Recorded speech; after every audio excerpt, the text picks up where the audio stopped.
It's hard to be humble when you're 235 pounds of twisted steel and sex appeal, with a body women love and men fear. Well, you may not be familiar with the name Sputnik Monroe. To the people of Memphis in the late 50s and 60s, he was a household name. A bad guy wrestling fans loved to hate, and more importantly, an unsung hero of civil rights. He really changed, especially in the South, the culture of wrestling. Jerry Lawler said of Sputnik, he broke the color barrier as far as people attending wrestling matches. As legend tells, Sputnik first arrived in Memphis in 1958.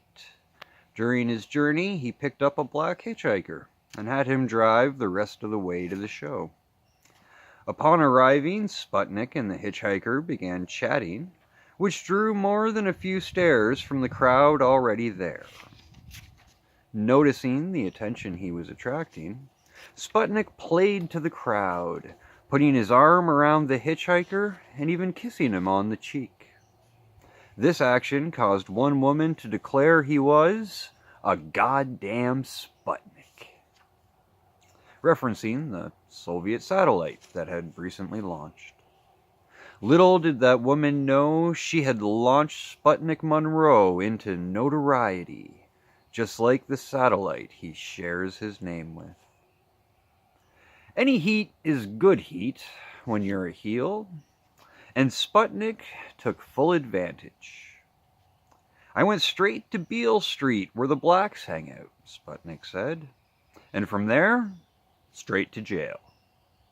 Seeing another opportunity to draw some heat, Sputnik hired Russell B. Sugarman Jr., a black attorney, to defend him.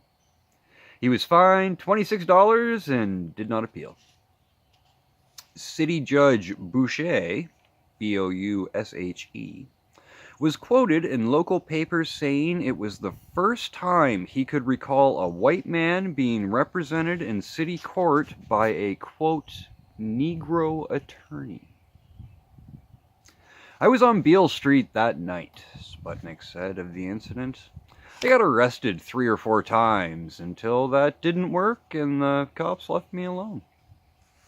True to his word, Sputnik could always be found on Beale Street, eating and drinking with black fans, kissing black babies, doing all the things society and culture didn't want.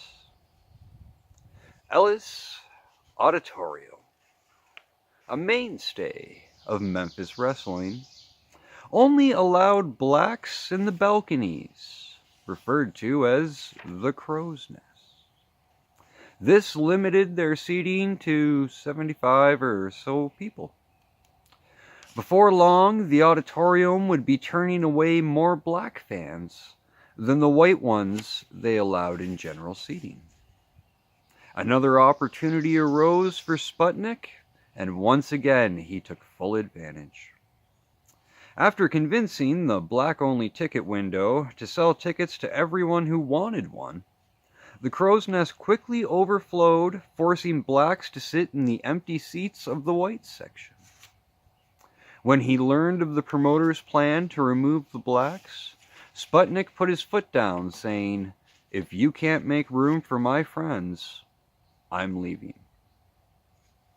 The best way to bring about change is to show people money.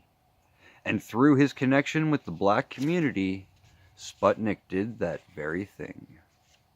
"I had the power," he said. "I'm selling out the place, the first guy that ever did." And they wanted the revenue.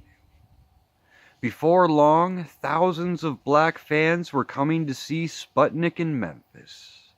To them, he was more than a beloved wrestler. He was a leader in the civil rights movement.